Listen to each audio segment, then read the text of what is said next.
Bienvenue dans Reiki Banashi, un podcast où on parle de Reiki simplement.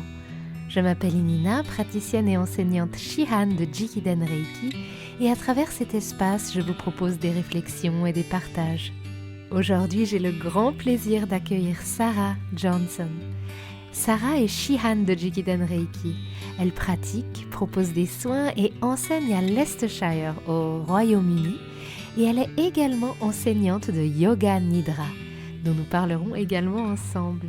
Alors j'ai hâte de partager cette conversation avec vous. Installez-vous confortablement et c'est parti. Alright, konnichiwa. Voilà, hi, konnichiwa, coucou Sarah, bienvenue dans Reiki Banashi. Je suis très heureuse de t'avoir avec nous aujourd'hui et comment vas-tu au Genki desu ka en japonais? Bonjour, je suis tellement heureuse d'être ici, merci beaucoup. Je me sens vraiment honorée que tu m'aies demandé de discuter avec toi et je vais bien, merci, je vais vraiment bien. Alors Sarah, nous nous sommes rencontrés pour la première fois, on disait ça avant, cet été en juin. Donc c'était il y a environ 6 mois, plus ou moins, à Eressos en Grèce. C'était au dojo d'Arjava de Frank Arjava Peter pour son dernier séminaire de Jikiden Reiki, qui a été une expérience tellement profonde, réconfortante pour le cœur. Et oui, c'était tellement beau d'être là ensemble. J'étais vraiment ravie de partager cette expérience avec toi et avec toutes les belles personnes qui étaient là avec nous. Mais le truc, c'est que, tu sais, j'avais l'impression de te connaître d'avant puisque on se suit mutuellement sur les réseaux sociaux. Je sais, on a l'impression de tellement bien connaître quelqu'un, n'est-ce pas? Même sans l'avoir jamais rencontré. Exactement, c'est la magie des réseaux sociaux, le bon côté des réseaux sociaux. Oui, un moment spécial, une semaine tellement spéciale et c'était adorable de pouvoir te rencontrer à cette occasion. Oui. 2 semaines spéciales. Et comme je l'ai mentionné dans l'introduction préenregistrée, tu es enseignante Shihan de Jikiden Reiki et tu enseignes du Yoga Nidra, n'est-ce pas? On va revenir là-dessus plus tard. Et donc, tu pratiques, tu donnes des soins et tu enseignes, et tu m'avais dit ça tout à l'heure. Et bien sûr, je me souviens, j'arrive pas à le prononcer. Leicestershire. Leicestershire, c'est ça. Leicestershire. Tu avais dit dans le East Midlands du Royaume-Uni. Exactement. Je suis terrible parce que j'écorche tout le temps les beaux noms anglais et donc je préfère, désolée, je préfère te laisser le dire. D'accord. Donc tu pratiques au Royaume-Uni et tu sais, j'aimerais tout d'abord remonter dans le temps et commencer avec ton chemin, enfin ton parcours Reiki, si tu veux bien le partager avec nous. Comment est-ce que tu as découvert cette pratique pour la première fois et qu'est-ce qui t'y a attiré? Oui, une si bonne question pour commencer. C'est vraiment agréable en fait de le faire en tant qu'individu, de revenir en arrière et de comprendre en fait tous les différents chemins, les croisements, les connexions. Et donc j'ai aimé revenir là-dessus en me préparant pour aujourd'hui. Mais mon parcours, mon chemin avec le Reiki a vraiment commencé au début de ma vingtaine. J'avais une amie qui se formait au Reiki occidentalisé à l'époque, et elle voulait s'entraîner sur moi. Donc j'ai reçu un traitement, un soin d'elle. C'était très détendu, très relax. Je pense qu'on était juste, elle essayait juste, elle voulait voir si je pouvais ressentir quelque chose, et elle s'entraînait aussi à placer ses mains. Et donc c'était ma toute première expérience avec le Reiki à l'époque. Et c'était qu'une petite chose comme un court traitement avec elle. Et ensuite, dans ma vingtaine, j'étais vraiment attirée par recevoir du Reiki lors des différents événements de bien-être dans ma région. Alors, j'allais faire des traitements sporadiques de temps en temps. C'était pas quelque chose que je faisais tout le temps, mais je recevais des traitements de Reiki de manière sporadique. Et j'aimais vraiment ce sentiment de paix, de calme que le Reiki installait en moi. Et ça, je veux dire, c'est ma toute première expérience du Reiki à travers des soins, des traitements de Reiki occidentalisés. Et ce n'est que vers au milieu de ma trentaine, qu'il est vraiment revenu dans ma vie. Il est revenu parce que j'ai été diagnostiquée d'une forme sévère d'arthrite psoriasique au début de ma trentaine. Donc l'arthrite psoriasique est une maladie auto-immune. Donc j'ai eu ce diagnostic après avoir eu une longue période de douleur dans mon corps, donc des problèmes articulaires, des problèmes musculaires et des tissus mous. Mais je faisais beaucoup de sport quand j'étais plus jeune. Donc on pensait toujours que c'était des blessures liées au sport. Et donc je consultais des chiropracteurs, des physiothérapeutes, tu sais. C'était, c'était mes gens, ceux qui me soutenaient dans ma pratique sportive.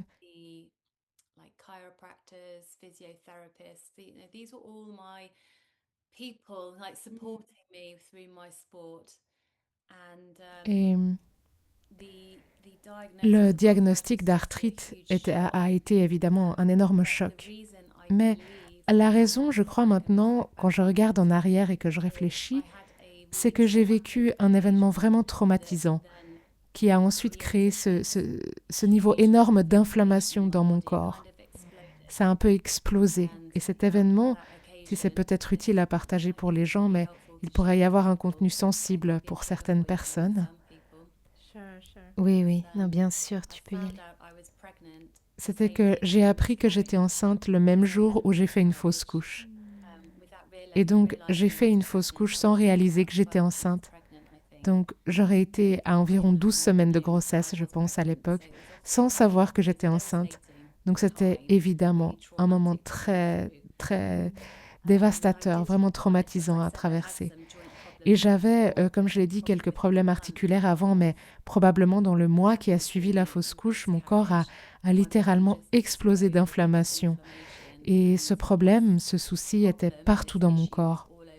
Je ne sais pas, tout mon sacrum, ma colonne, mes hanches, mes genoux, mes chevilles, mes pieds, mes coudes.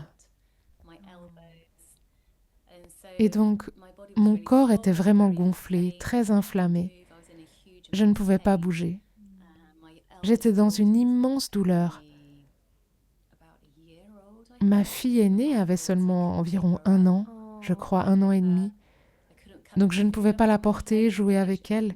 Je ne pouvais pas couper ma nourriture dans mon assiette. Littéralement, je ne pouvais pas me laver les cheveux parce que je ne pouvais pas lever les bras. Donc c'était une période vraiment difficile.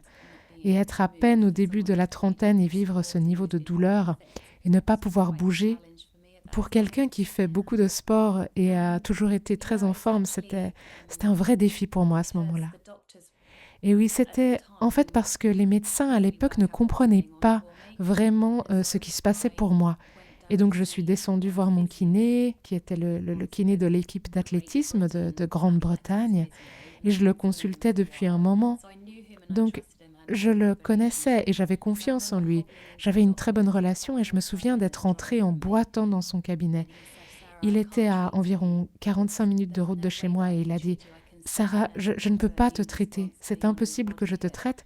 Je vois qu'il y a une réponse auto-immune dans ton corps et tu dois être vue par un rhumatologue. » Et ça m'a fait évidemment un énorme choc. Je savais que quelque chose n'allait pas dans tout mon système corporel. Mais en fait, que quelqu'un te dise ça après avoir vu beaucoup de professionnels de la santé avant, c'était un vrai choc. Mais ça a ensuite vraiment commencé mon parcours vers la recherche de façons de me soutenir à travers ce voyage, d'avoir cette douleur chronique. Et je ne pouvais pas au début consulter, tu sais, des kinés, des chiropracteurs ou ostéopathes, ce genre de praticiens manuels étaient toujours ceux sur lesquels je comptais pour soutenir, réparer mon corps, si tu veux, et aider à guérir le corps.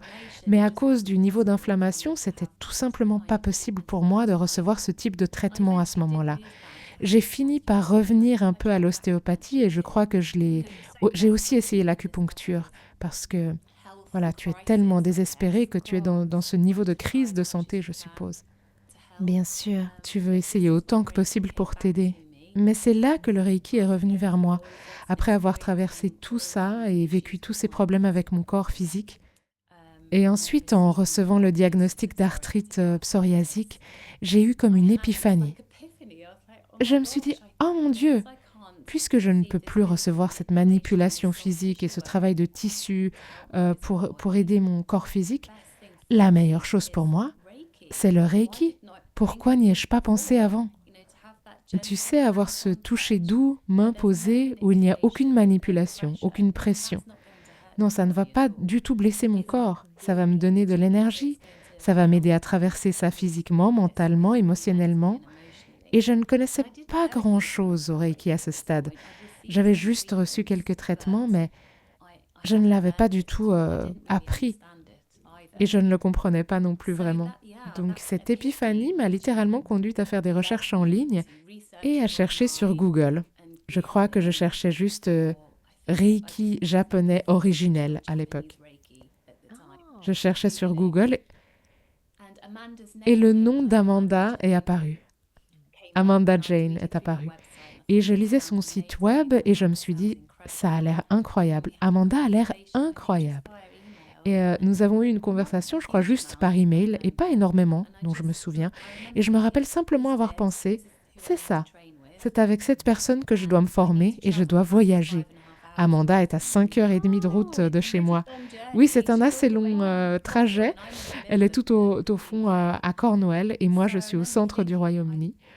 Donc, je me souviens avoir pensé, tu sais, je ne me souviens plus la différence de temps, mais je me suis inscrite à son cours là-bas à Cornwall et je pense que c'était en mai 2015 et je n'ai jamais regardé en arrière. Donc, j'ai fait mon Shoden et Okuden ensemble et c'était juste l'expérience la plus incroyable. C'était juste tellement... Mon esprit a explosé en termes d'opportunités qui s'offraient à moi grâce au Reiki. Donc quand je me suis inscrite la première fois, c'était vraiment pour ma santé et pour mon bien-être parce que je luttais tellement avec l'arthrite à l'époque. Oui, mais depuis, je veux dire, ça fait 10 ans maintenant et tellement de choses se sont passées depuis, tellement de choses ont changé. Je posais mes mains sur mon corps, n'importe quelle partie qui faisait mal tout le temps. Donc je marchais littéralement avec mes mains sur moi ou sur plusieurs zones qui faisaient mal. Et je crois que ça m'a vraiment aidée, tu sais, à revenir à moi-même et à comprendre où les choses n'étaient pas alignées dans ma vie aussi. J'ai quitté mon travail de longue date. J'ai obtenu une rupture conventionnelle volontaire pour ça. Les choses n'étaient en réalité plus alignées pour moi là-bas. J'ai envisagé de modifier entièrement mon alimentation, ma nutrition, tu sais, mon mode de vie, mon sommeil, mon stress. Je travaillais avec des personnes qui m'introduisaient à la méditation. J'ai toujours été quelqu'un qui disait « la méditation, c'est pas pour moi ». Je ne ferai pas de méditation, tu sais, je ne pense que tu ne me verras pas m'inscrire à ça. Et pourtant, j'ai été introduite à toutes ces pratiques et techniques incroyables qui m'ont vraiment aidée à rentrer à l'intérieur. Parce que j'avais jamais eu ça auparavant.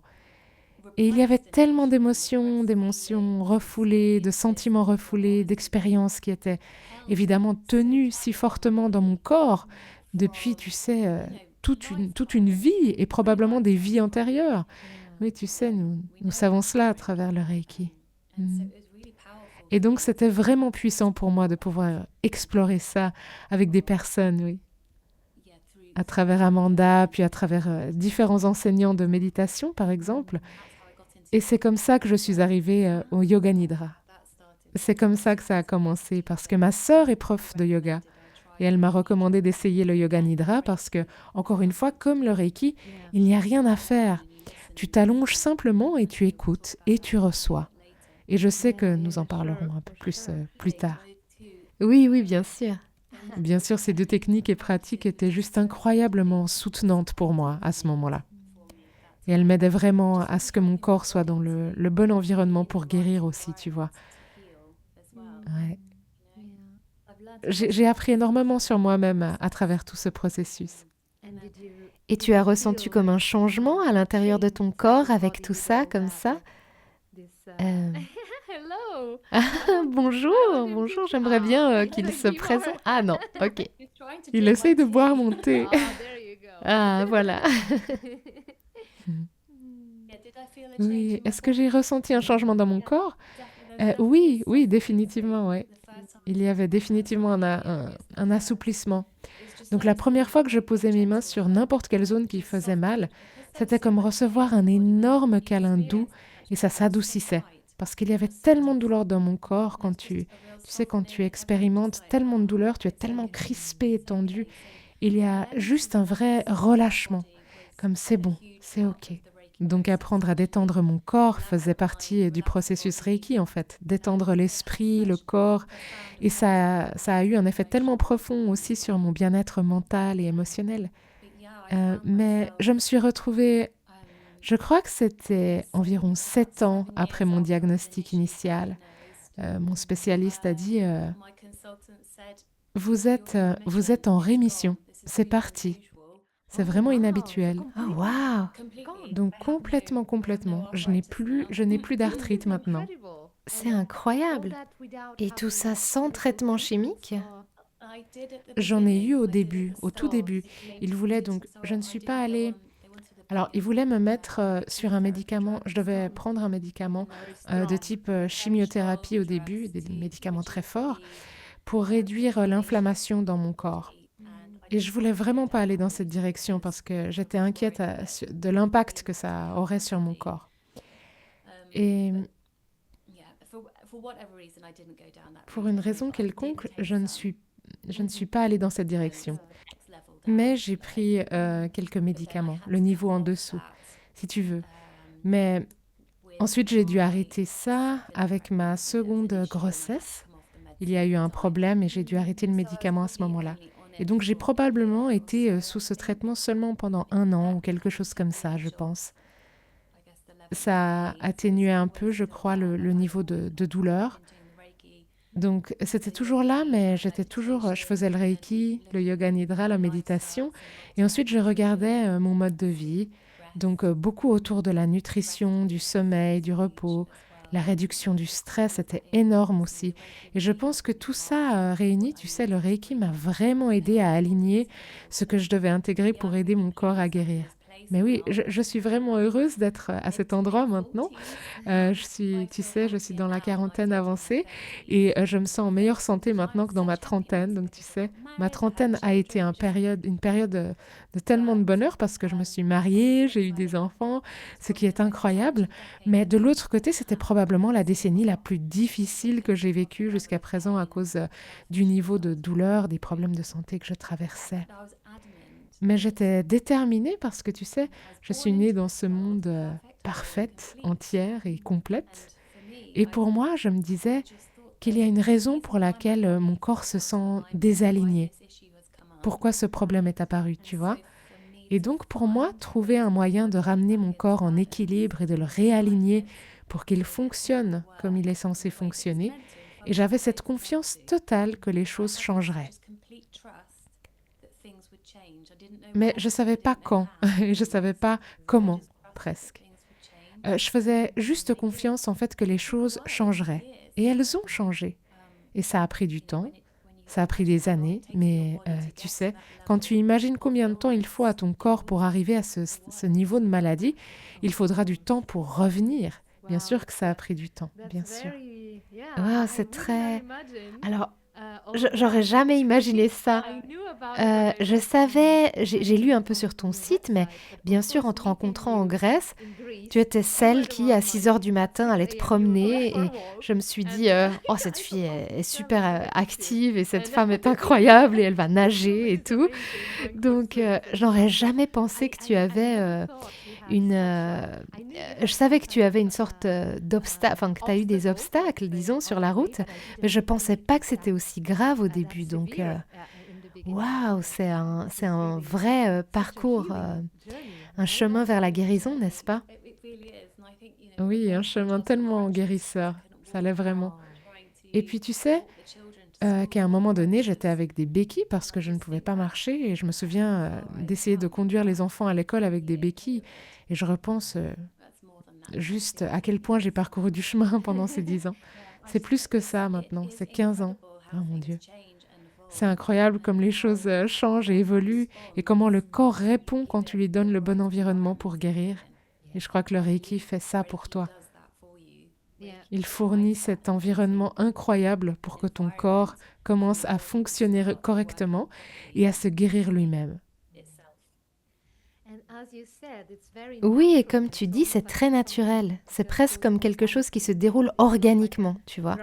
Donc c'est pas comme un changement dramatique qui pourrait choquer ton système au point où tu devrais, tu sais, c'est très... Peut-être que c'est pour ça que le processus peut sembler lent pour certaines personnes, mais en réalité, c'est la manière qui est encore meilleure sur le long terme, probablement, n'est-ce pas? Oui, absolument. Je crois que pour se rétablir, ça doit être lent. Le corps a besoin de temps pour se réajuster et changer et se transformer parce que, comme tu dis, ça pourrait être un énorme choc pour le système, pour le corps de faire ces changements vraiment vite. Et oui, je pense que simplement avoir traversé ça et l'avoir expérimenté, je peux vraiment comprendre et apprécier le bénéfice d'avancer au bon moment pour toi, tu vois. C'est au moment juste. Ouais, ça me fait penser en fait. Et Arjava a dit ça, notre enseignant Arjava l'a dit plusieurs fois. Mais en ce qui concerne mon parcours avec le Reiki, quand je recevais ce premier traitement de mon ami dans ma vingtaine, et tu t'en souviens peut-être, Arjava dit, votre âme est chatouillée par le Reiki. Et quand tu reçois pour la première fois, ben, ton âme est chatouillée. Et, euh, et ça revient vers toi. Le Reiki trouve un moyen de revenir dans ta vie quand tu en as besoin. Et quand j'en ai eu le plus besoin, tu sais, quand j'ai été diagnostiquée avec cette arthrite, il est revenu dans ma vie d'une manière que je n'aurais jamais pu imaginer. Et je crois vraiment profondément que mon âme a été touchée par ce Reiki au début de ma vingtaine et qu'il a retrouvé son chemin vers moi pour m'aider à revenir à moi-même et trouver une façon de me remettre de cela. Merveilleux. Ouais.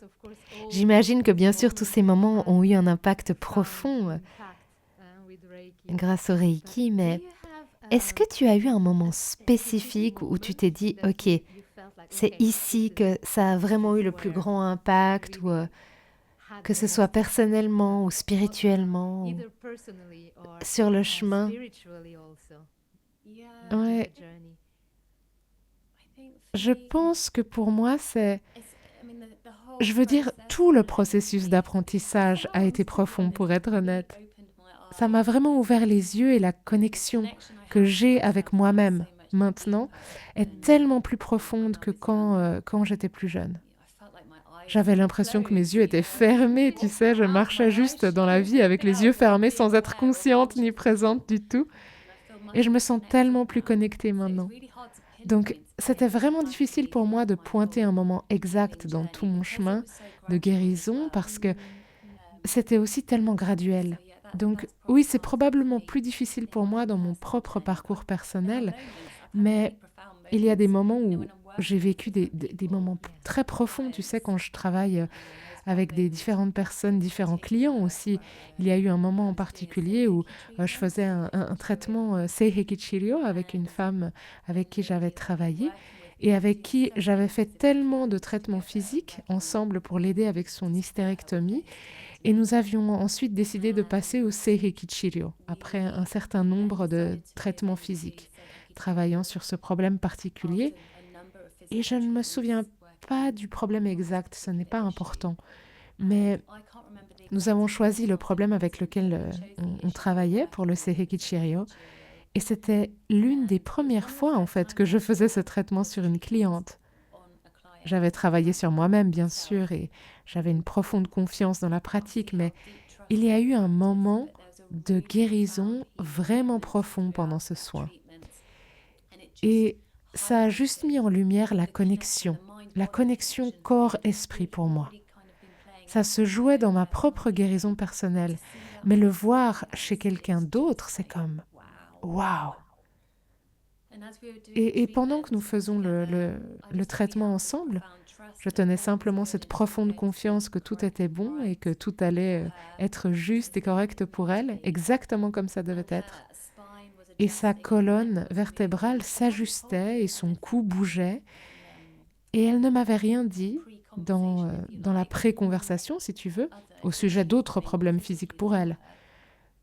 Mais alors que sa colonne se corrigeait, je suppose, ou son cou s'ajustait et sa tête bougeait un peu pendant le Seiheki Chiryo.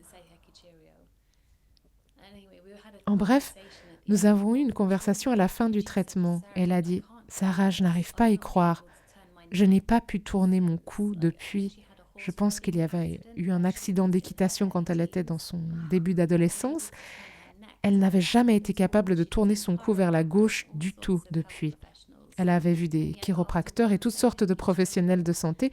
Et pourtant, après un seul Seiheki Chiryo, elle a pu tourner sa tête à gauche. En travaillant sur le bien-être émotionnel et mental, évidemment. Donc voir le changement physique que cela a eu pour elle était juste incroyable. Et donc on a continué avec la même problématique pendant un certain nombre de séances. Et nous avions des rendez-vous chaque semaine. Et chaque fois, elle revenait en disant qu'elle pouvait tourner un peu plus la tête, encore un peu plus. Et puis à la fin des soins, des traitements, je pense que nous avons fait au total 6, elle pouvait tourner complètement la tête. Et tout à fait vers la gauche et vers la droite. Après ne pas l'avoir bougée pendant peut-être une vingtaine d'années. C'est incroyable. Je sais, c'était vraiment insensé. C'est l'un des premiers traitements Seiheki Chiryo, comme je l'ai dit. Et c'était tellement incroyable et merveilleux d'être témoin de ça et de voir comment le corps physique est soutenu à travers ce traitement émotionnel mental.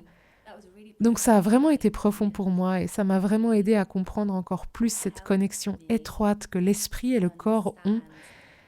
C'est tellement imbriqué et nous ne savons juste pas ce que le corps retient. Oui, donc toute l'expérience de la vie, hein.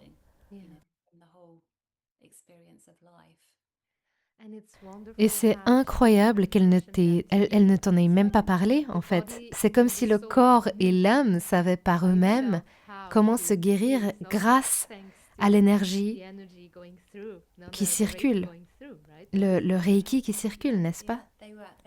Oui, ils avaient cette conversation ensemble et je n'ai rien à voir là-dedans, n'est-ce pas?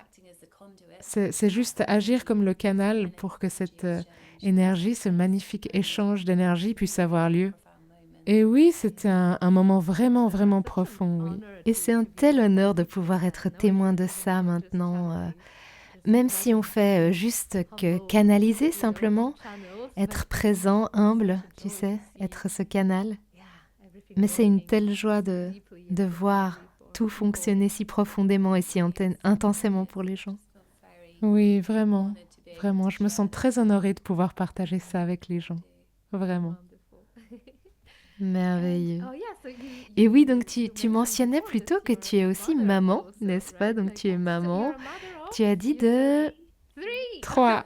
3. Waouh! Beaucoup de travail. Je sais. Ma folie, tu sais, j'en ai 3. Oh, et tu as une belle, magnifique famille. Et alors, quel âge ont-ils maintenant? Alors, mon aîné a 14 ans, presque 15, et puis mon fils a 11 ans, et puis ma plus jeune fille a 7 ans.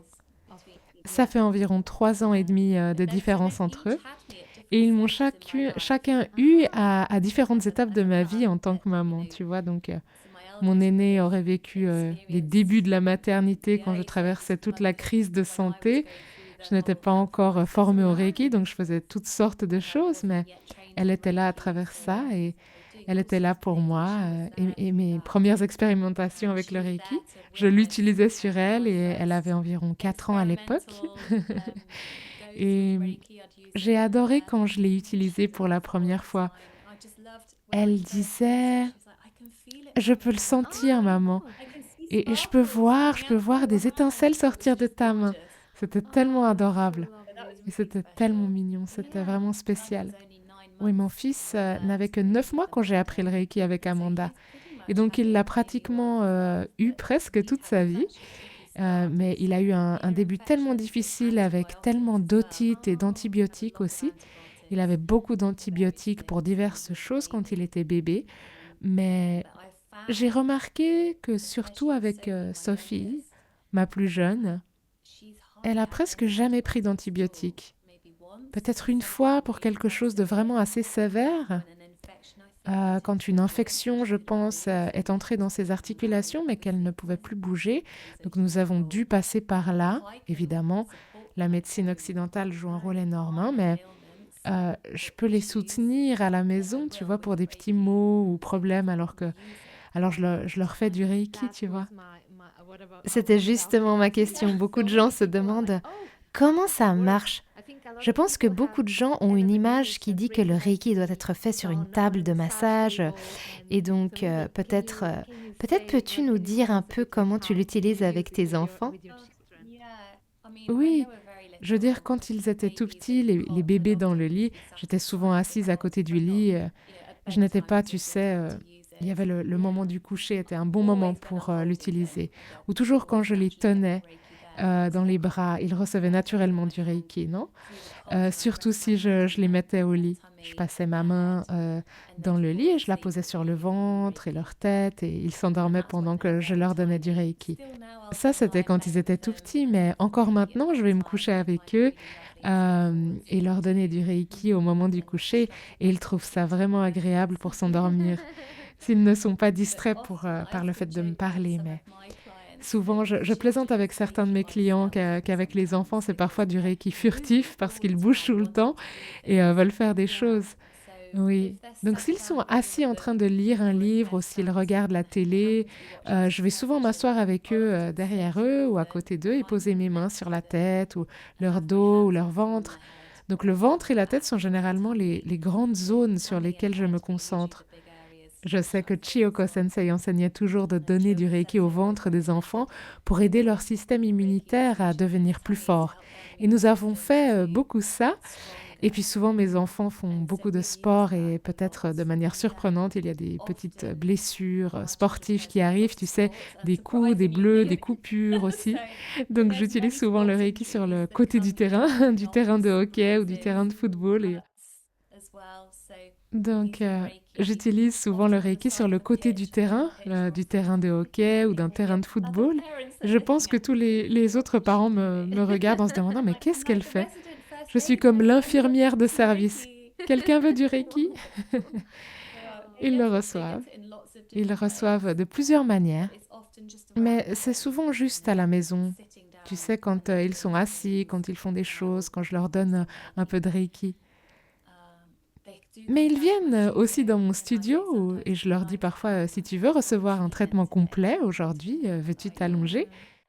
Et alors ils s'allongent sur ma table de massage, mais vous n'avez absolument pas besoin. Vous pouvez avoir juste un canapé. C'est juste selon le moment, vous savez. J'étais même sur une plage en été, nous étions à Cornwall et ma plus jeune fille a sauté d'un énorme rocher et elle a atterri bizarrement. Et c'est une aventurière. Mais elle est tombée de manière étrange sur sa cheville. Elle était inquiète de s'être vraiment fait mal. C'était assez douloureux pour elle, hein. Donc nous étions assis sur les rochers et je passais simplement ma main autour de sa cheville pendant qu'elle prenait son déjeuner, mais comme un pique-nique. Mais donc on trouve toujours le moyen pour donner du Reiki. C'est rien de difficile parce que vos mains sont toujours là, n'est-ce pas? Oui, exactement. Si on a des mains, c'est suffisant. Je suppose que beaucoup de gens ont l'idée que le Reiki doit être fait d'une certaine manière, mais il est peut-être beaucoup plus simple que ce qu'on peut imaginer. Exactement. Et c'est ce que j'adore dans le Jikiden Reiki. C'est si simple parce que juste posez vos mains et c'est parti. Peu importe où vous êtes, je pense que les gens, que comme tu dis, pensent qu'il faut être dans un état vraiment paisible, calme, peut-être avec des bougies. Dans le lieu parfait. Et souvent, dans notre vie quotidienne, cet espace ne se présente pas quand on en a besoin. Donc, juste pouvoir poser ses mains sur soi-même, sur tes enfants, sur les membres de ta famille, ou au moment où c'est nécessaire, c'est tellement facile à faire. Et je pense qu'on oublie souvent ça. Euh, on aime compliquer les choses, n'est-ce pas? Exactement. En fait, ça peut être très simple. Oui, et ça m'amène en fait à la question suivante. C'est un sujet qui revient souvent et des questions on me pose souvent. Alors, quelles sont certaines idées reçues les plus courantes que tu as rencontrées à propos du Reiki? Et Et comment est-ce que tu y réponds habituellement ou tu les clarifies? Oui, je pense que ça, ça pourrait être une des idées reçues, d'avoir absolument l'espace approprié, un canapé, ou que ça doit être paisible, relaxant. Ça, c'est une idée reçue. Et une autre, c'est qu'il faut croire au Reiki pour qu'il soit efficace. Les gens, souvent, les clients, ils disent qu'ils aimeraient que les membres de leur famille reçoivent du Reiki, mais qu'ils n'y croient pas ou ne comprennent pas comment ça fonctionne. Donc il suffit d'expliquer que l'énergie du Reiki circulera, peu importe vos croyances. Vous n'avez pas besoin d'être détendu ou dans un état d'esprit ouvert pour recevoir et profiter de l'expérience du Reiki. C'est pas un prérequis en fait. Donc c'est juste quelque chose qui circule en nous et en nous tous et qui favorise la relaxation lorsqu'on la reçoit. Donc il y a beaucoup de sceptiques, n'est-ce pas? Et j'en ai rencontré quelques-uns dans ma pratique, hein. Ma réponse est la même. C'est une invitation à venir recevoir le Reiki. Parce qu'une fois que vous le voyez, comme le dit Usui Sensei, une fois que vous le voyez, c'est difficile de ne pas y croire. Donc je les invite à venir pour un traitement de Reiki et à le vivre par eux-mêmes. Et j'ai souvent vu qu'une fois qu'ils l'avaient expérimenté, euh, leur opinion changeait. C'était vraiment beau à voir et à observer, être présent. C'est très révélateur. Je pense que mon père était probablement l'un des sceptiques lorsque j'étais jeune. Ah oui, vraiment? Il a reçu un peu de Reiki de ma part, mais pas beaucoup. Ma mère en reçoit beaucoup, mais mon père pas tellement. Il a été ouvert et a vu combien ça m'a aidé, moi. Donc il n'a pas pu le nier parce qu'il l'a vu, tu sais, mes pires moments de santé. Donc oui, je lui en ai donné quelques fois et c'était vraiment intéressant d'observer sa réaction. Comment est-ce qu'il a réagi? Alors, une fois, je lui donnais du Reiki, il avait une coupure à la main. C'est un agriculteur. Il s'était vraiment coupé la main en travaillant dehors, je pense. Et donc, je lui ai dit, laisse-moi juste te donner un peu de Reiki. Nous étions sortis dîner. Et donc, je tenais juste ma main au-dessus de la sienne et il me disait, eh bien, ça picote beaucoup, Sarah. Pourquoi est-ce que ça picote autant? C'est presque un peu douloureux. Pas trop, je peux gérer, mais c'est vraiment étrange. Et il continuait ce monologue constant sur ce qu'il ressentait pendant que je tenais sa main pendant environ 15 minutes. Mais c'était vraiment intéressant qu'il puisse ressentir quelque chose. Oui. Donc il était probablement déjà sensible. Oui, je crois. Il ne s'en rend juste pas compte. Tant que ça fonctionne. Comme tu l'as dit juste avant, il n'y a pas besoin de croire pour recevoir. Ouais, c'est un point important, hein. Beaucoup de gens pensent que si la personne n'y croit pas, ce serait inutile. Donc autant ne pas le faire. Mais en réalité, c'est pas du tout comme ça. Mm. Oui. Le défi, en fait, ce serait de les amener à essayer, n'est-ce pas? S'ils n'y croient pas, comment les amener à franchir la porte pour essayer? Mais oui, l'invitation est toujours là pour que les gens viennent essayer. Exactement. Super. Maintenant, j'aimerais parler de ce que tu as mentionné avant. Tu fais aussi du yoga nidra. Pour ceux qui ne connaissent pas, est-ce que tu pourrais expliquer brièvement avec des mots simples comment cette pratique implique la guérison et comment le processus de yoga nidra fonctionne? C'est alors c'est une pratique tellement belle de de l'être. Quand on parle de yoga nidra, c'est un état d'être qui émerge naturellement et qui peut être connu comme la paix au-delà des mots. J'adore ça, hein, la paix au-delà des mots. On ressent un vrai profond sentiment de paix dans le corps. C'est une méditation basée sur le repos qui vous conduit à un état profond de repos et de relaxation. On médite sur le moment où on est au point de s'endormir. Donc c'est cet état intermédiaire entre le sommeil et l'éveil, très onirique, où l'esprit rationnel s'évanouit et où les émotions se dissipent tandis que la conscience s'élève et devient très vive. Donc c'est un lieu puissant pour résider et c'est si relaxant. Je peux pas, c'est incroyablement relaxant. On l'appelle souvent le sommeil du yogi.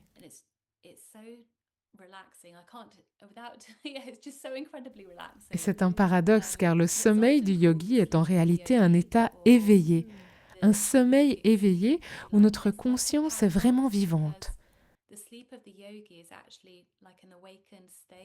On repose dans le corps physique tout en ayant l'esprit éveillé et conscient.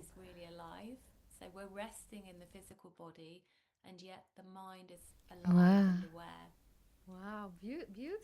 c'est vraiment magnifique. Et donc on pratique généralement allongé avec tous les accessoires comme des couvertures, des oreillers, des coussins pour être confortable, en écoutant les mots d'un facilitateur, guide ou enseignant. On écoute des instructions douces, des suggestions, des invitations qui nous font passer par diverses activités pour l'esprit.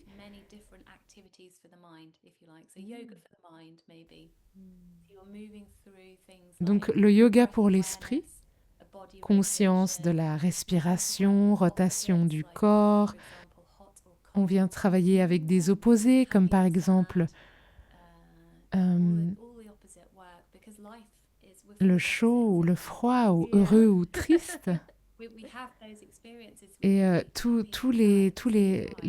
travail de l'opposé, parce que la vie, en fait, nous sommes plein d'opposés dans la vie.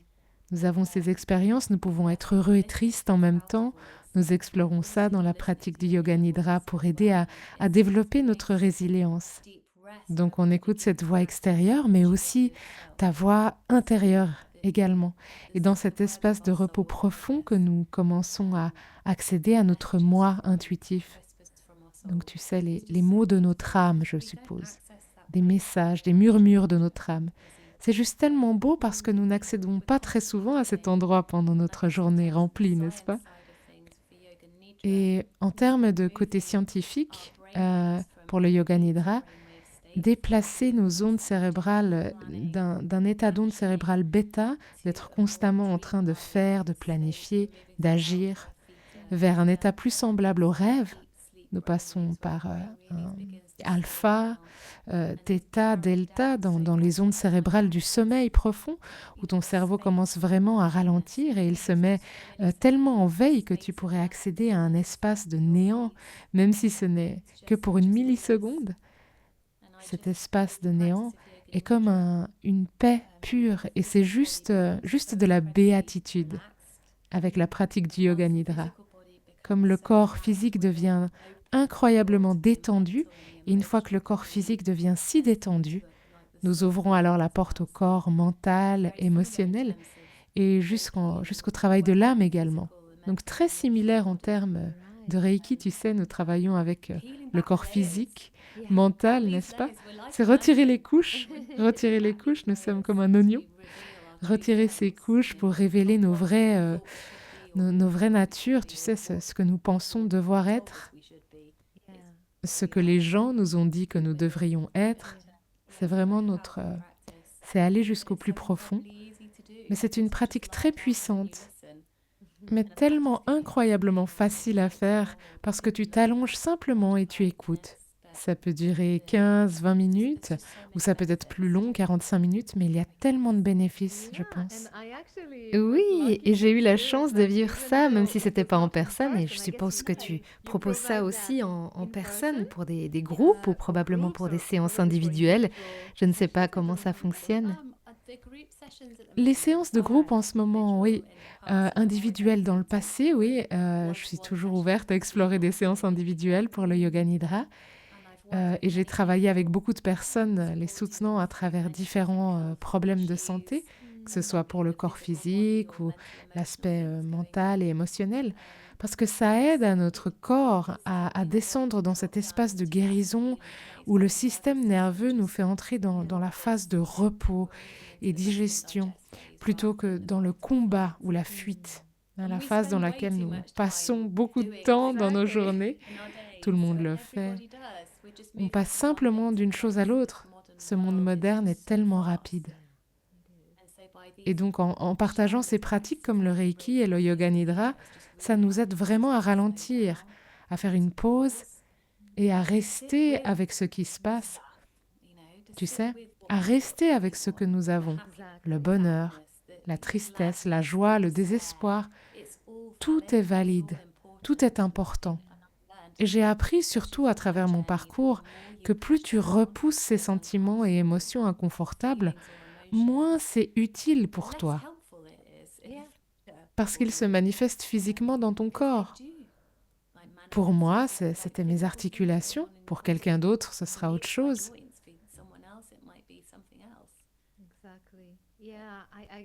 Oui, je pense que tu as vraiment touché un point très profond et important, à savoir aller à l'intérieur sans jugement sur ce que tu ressens, comme bon ou mauvais. Ça devrait être ainsi ou ça ne devrait pas être ainsi. C'est un énorme jugement. Non, ce n'est pas honorer ce qui se passe pour ce que c'est.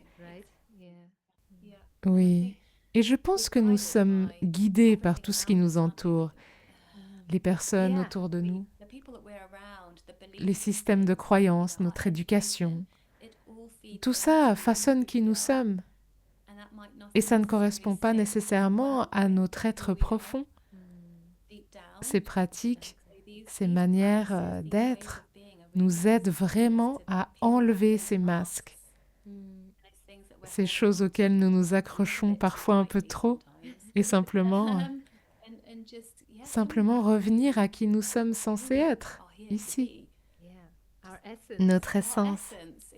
Notre essence, exactement, notre vrai moi, sans masque. Oui. C'est vraiment merveilleux. Et moi, j'ai eu la chance, alors j'ai vérifié certains liens et je me souviens que tu parlais de tes audios disponibles sur certaines applications de méditation. Je pense que c'était Insight. Insight Timer.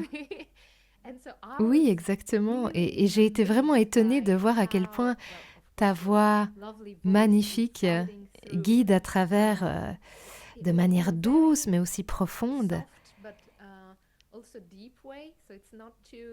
C'est pas simplement la voix d'une personne qui pourrait vouloir faire une performance ou qui impose quelque chose. On sent vraiment que tu es ce canal pour l'information. Et j'ai vraiment ressenti ça à travers tes audios. C'était incroyable pour mon corps et je me suis vraiment reposée.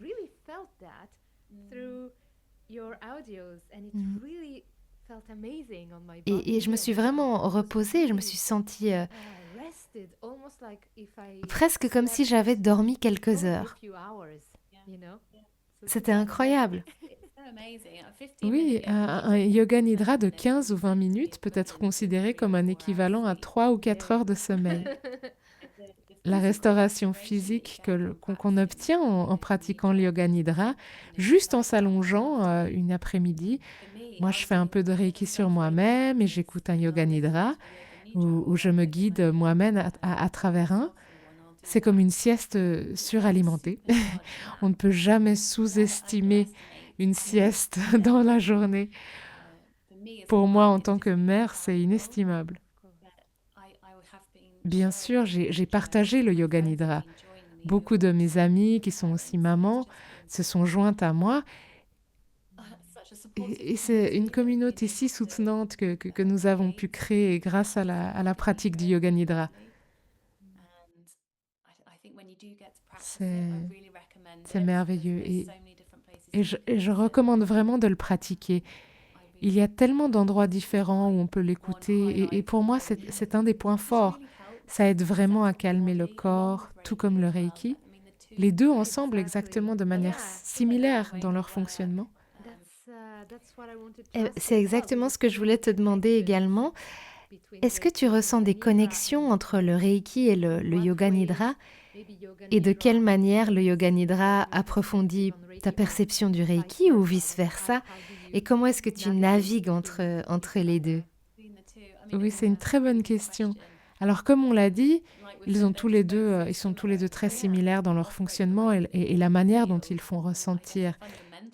Je pense que fondamentalement, on travaille, avec tous les deux, on travaille sur le corps avec le Reiki et le Yoga Nidra en activant le système nerveux parasympathique. Donc on entre dans la phase de repos et de digestion et le corps se sent complètement détendu et en sécurité. La sécurité est primordiale. Donc pour moi, c'est la principale similitude entre le Reiki et le Yoga Nidra. Les deux sont incroyables pour réduire le stress et la tension dans le corps, calmer le corps et l'esprit et libérer la tension du corps et de l'esprit. Je ressens qu'ils occupent une place importante pour ça. Et j'ai mentionné la régulation du système nerveux, mais aussi la régulation de nos hormones, tous les systèmes du corps. Je traverse maintenant la périménopause et je trouve un tel soutien dans le Reiki et le Yoga Nidra car les hormones changent et revenir à ces pratiques et ces façons d'être est une belle manière de se souvenir à travers les transitions à n'importe quelle étape de la vie. Ils sont puissants mais doux à cet égard. Aussi, la manière dont ils sont enseignés, la manière dont nous comprenons les expériences de la vie, nous accumulons inévitablement des bagages émotionnels et mentaux, des opinions, des critiques sur nos épaules que la vie m'a appris de temps en temps. Et on récolte un tel bagage. Et toutes ces expériences du corps sans effort que je ressens à travers le Reiki et le Yoga Nidra, ça nous aide à enlever justement ces expériences sans effort, à libérer le stress, la tension, les attachements émotionnels et mentaux, de manière assez simple et facile. Donc je trouve que ces deux pratiques et façons d'être sont vraiment puissantes pour soutenir ça. Et je ne sais pas, alors je ne sais pas ce que tu ressens après avoir pratiqué le Reiki depuis un certain temps, mais mon état mental et émotionnel est beaucoup plus équilibré qu'avant d'apprendre. Beaucoup de gens avec qui je partage le Reiki sont étonnés. Quand on termine une formation et qu'ils m'écrivent en fin de semaine, ils disent « Je me sens toujours vraiment calme, c'est incroyable ». Comme ce week-end de formation me fait sentir, parce que tu te mets dans cet espace où ton système nerveux, c'est comme un grand soupir. Oui. Alors je pense qu'il y a tellement de similitudes entre les deux. Je ne sais pas si j'ai répondu à ta question. Oh, si, tu l'as fait. Non, mais c'est vraiment intéressant de voir qu'en utilisant une technique différente, on peut atteindre cet état de relaxation profonde où le corps peut enfin commencer à se restaurer. Comme tu l'as dit, c'est probablement le seul moment où on permet à notre corps et notre esprit de se reposer complètement. Expirer, oui. Merveilleux. Et je pense que tu sais, après ces pratiques, tant de gens disent qu'ils se sentent plus légers et plus lumineux, comme si quelque chose venait de se lever d'eux. Tu sais, on dit qu'on porte tous ces bagages avec nous parce qu'on les a accumulés au fil des années et qu'on les a stockés. Puis on fait un traitement de Reiki et les personnes ressentent cette légèreté, cette luminosité, ce sentiment de calme en eux. Et c'est la même chose pour le Yoga Nidra. On passe à travers ces différentes activités pour le cerveau qui permettent simplement aux choses de partir.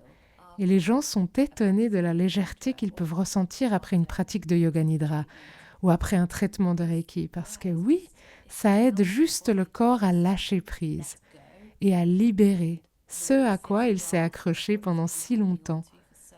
Ce que nous avons tous tendance à faire. Oui. Oui, on a tendance à ça, hein. On est très bon. Bon, on est aussi un peu poussé à le faire, si tu y penses. Oui, je pense que dans ce mode de vie moderne aussi, nous sommes simplement poussés d'un autre côté à l'autre par tant de choses qui se disputent notre attention, n'est-ce pas? Avec ces alertes numériques non-stop qui arrivent, le travail, la vie de famille. Nous n'avons plus, entre guillemets, le village autour de nous comme avant dans le passé, non? Et je ressens juste qu'à travers mon travail, si je peux aider les gens à trouver un moyen de faire une pause, de ralentir et d'être juste avec eux-mêmes à ce moment-là, c'est un vrai cadeau. Je trouve que c'est assez libérateur pour les gens. Ça peut être assez émotionnel parce qu'ils ne se sont pas arrêtés ou n'ont pas pris le temps de vraiment sentir comment leur corps se sent, tu sais. Donc demander à ton corps, comment je me sens aujourd'hui? Comment tu te sens aujourd'hui? Oui, permettre de créer cet espace, juste cet espace déjà. Oui. Oui, c'est vraiment puissant. J'adore partager le travail que je fais. Je suis tellement passionnée par ça. Je pense que ça devient évidemment de mon expérience personnelle, mais aussi du fait de le partager avec tant de personnes et de regarder et d'être témoin de la manière dont les personnes ont traversé ce parcours avec ces pratiques également. Oui, c'est merveilleux. Tu sais, on peut vraiment le ressentir aussi à travers tes publications sur les réseaux sociaux. Et c'est aussi pour ça que j'ai eu le sentiment de te connaître déjà. Ça transparaît vraiment dans les photos que tu partages, les pensées que tu partages. Et oui, c'est vraiment beau. Merci, merci. Je trouve les réseaux sociaux tellement difficiles. Oh, mais t'es douée pour ça. Mais je pense que beaucoup d'entre nous le sont, je crois, dans ce domaine, n'est-ce pas? Parce que moi, pour moi, ça me détourne un peu de la façon dont je pense que nous devrions vivre notre vie dans le moment présent et dans la nature. Et ensuite, je ressens une vraie difficulté, un vrai défi à partager des choses sur un écran et à demander aux gens de lire mes choses sur un écran, alors que la vraie vie se passe ici. C'est très difficile, bien sûr. Bien sûr, mais comme tout le monde utilise ce genre de réseaux sociaux, non? Je trouve très puissant de partager quelque chose de pertinent. Tu vois, proche de la nature ou quelque chose qui rappelle de revenir à soi. Je pense que c'est ce que tu fais bien et c'est ce que je ressens quand je regarde tes photos. Ah, merci. Pareillement. Merci. Oui. Et je pense que c'est la différence entre être sur les réseaux sociaux, quel est ton message, qu'est-ce que tu partages avec les autres, et tu sais, scroller et tomber sur une photo de nature qui te rappellera peut-être ah oui, c'est vrai, je devrais peut-être faire une promenade. Tu vois, c'est un bon rappel de cette manière. Oui, c'est vrai. Je pense que pour moi, avoir des enfants, c'est comme un réveil en termes de médias et de les voir sur leur téléphone. Je me dis, non, allons jouer, allons faire quelque chose dehors. C'est un dilemme intéressant, n'est-ce pas? La vie aujourd'hui. Ralentir est définitivement la voie à suivre, je pense, juste pour aider notre corps et notre esprit à revenir à nous-mêmes. Absolument. Ok, Sarah, j'ai une dernière question pour toi. C'est la question que je pose à chaque invité du podcast Reiki Banashi. Et tu la connais probablement. Absolument. Si tu avais l'opportunité de rencontrer Mikao Usui Sensei aujourd'hui, que voudrais-tu lui demander ou lui dire? Ou peut-être les deux? C'est une excellente question et j'y ai réfléchi. Que lui dirais-je si je le voyais? Et je pense que tout d'abord, j'aimerais simplement être en sa présence. J'aimerais juste m'asseoir avec lui, être autour de lui et simplement l'écouter parler et partager sa sagesse et ses conseils sur de nombreux sujets. J'adorerais ça. Mais surtout, et je pense que nous avons un peu parlé justement de ça, j'aimerais particulièrement connaître son avis sur la manière dont nous vivons maintenant dans notre monde moderne, avec le bruit numérique constant, le trouble global partout, ce style de vie incroyablement rapide, les gens confrontés à de très hauts niveaux de stress. Et comment pouvons-nous apporter un meilleur équilibre dans notre vie, dans un monde qui attire constamment notre attention et partage beaucoup de désordre via les informations, etc. Je pense que nous connaissons probablement sa réponse en revenant à tout ce que nous avons appris à travers le Reiki. Mais j'aimerais vraiment l'entendre parler de ça. Il y a 100 ans, le monde était différent, n'est-ce pas? Et les choses ont tellement changé. Oui, j'aimerais savoir quelles seraient ses recommandations pour le grand public, pour nous tous. Comment pouvons-nous apporter un meilleur équilibre et prendre soin de nous? Ah, ça c'est une question vraiment intéressante. Et c'est vrai parce que, bien sûr, il a vécu à la fin des années 1800 et au début des années, jusqu'aux années 20. Les époques étaient donc différentes. Et je me demande vraiment comment il gérait aussi ce rythme.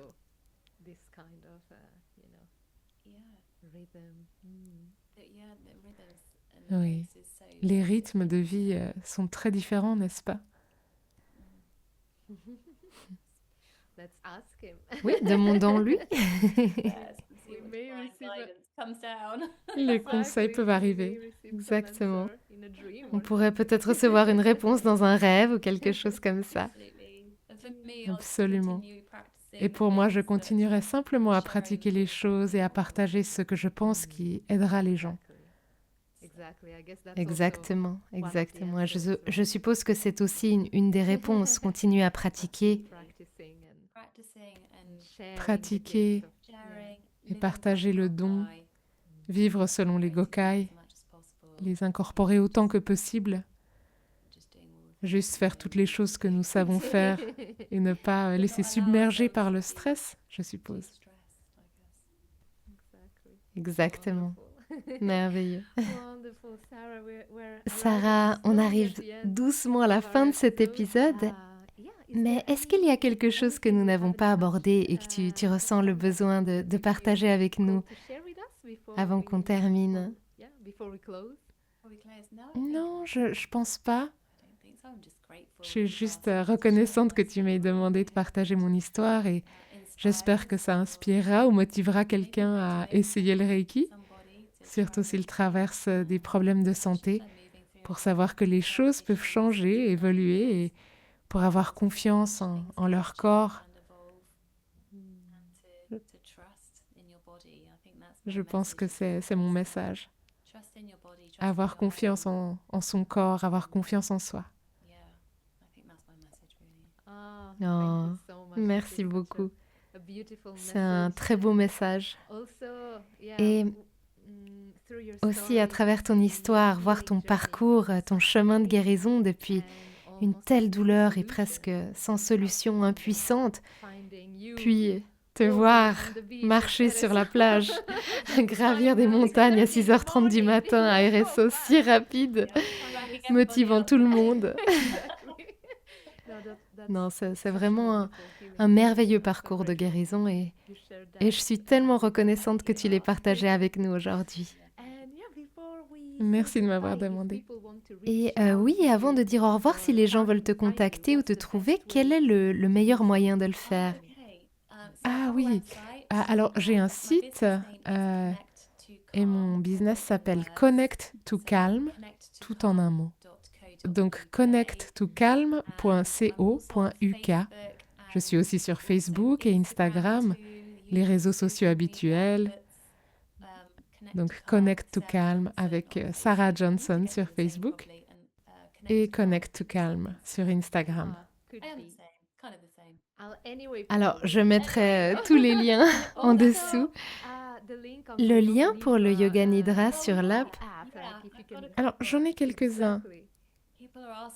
Les gens me demandent d'en mettre plus. J'avais une boutique en ligne pendant la pandémie sur Shopify où les gens pouvaient acheter les nidras, mais je l'ai fermée. C'était un petit peu trop coûteux à gérer.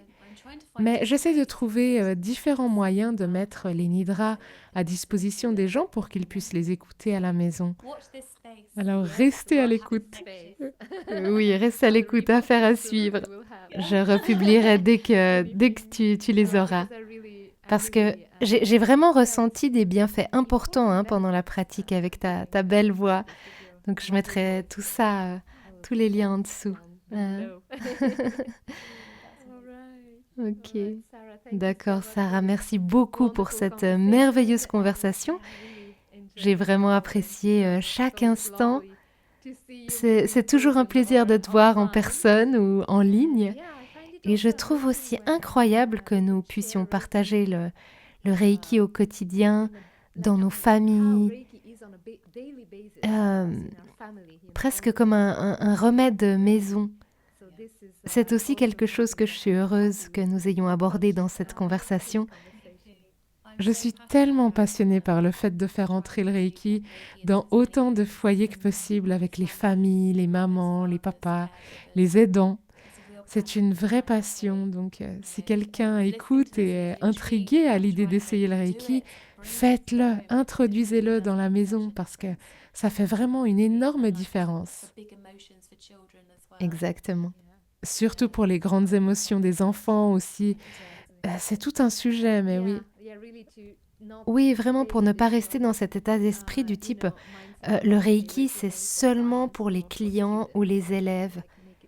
Mais vraiment de briser les barrières et le rendre naturel et accessible au quotidien. Oui, tous les jours. Oui, donc merci de nous avoir rappelé ça aujourd'hui. Merci beaucoup, Enina, de m'avoir reçue. Ça a été un réel plaisir de parler avec toi. Merci. Merci beaucoup et on se reverra bientôt. Mais non, on ne sait pas encore où dans le monde cette fois-ci. Oui, j'espère. Oh, merci encore beaucoup. Oh, merci à toi. Arigato gozaimashita. Arigato gozaimashita. Merci. Bye bye. Merci pour votre écoute. Et encore un grand merci à Sarah. Si vous voulez continuer à explorer ces sujets avec moi, vous pouvez me retrouver sur Instagram ou sur mon site internet. Et si vous souhaitez aller plus loin ou en apprendre davantage, tous les liens se trouvent dans les notes de cet épisode. Si ce que vous avez entendu vous a plu, n'hésitez pas à partager mon podcast à quelqu'un à qui vous pensez que ça pourrait intéresser. Votre soutien et votre écoute comptent beaucoup pour moi.